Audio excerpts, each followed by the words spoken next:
Google Earth ini kita cari dulu Mekah. Nah, tulisannya Mekah, ini Mekah. Kemudian kita cari Ka'bahnya.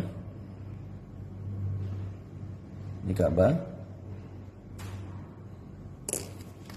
Ka'bah, pas di Ka'bah. Ini bikin garis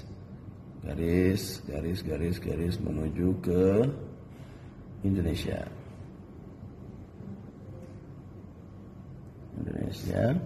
Mana tadi garisnya? Ini garisnya. Kita lihat dia adalah garis ke Makassar. Kemudian kita perbesar.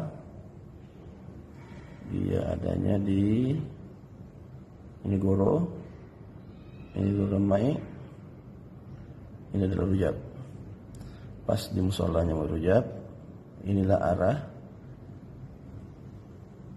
kiblat.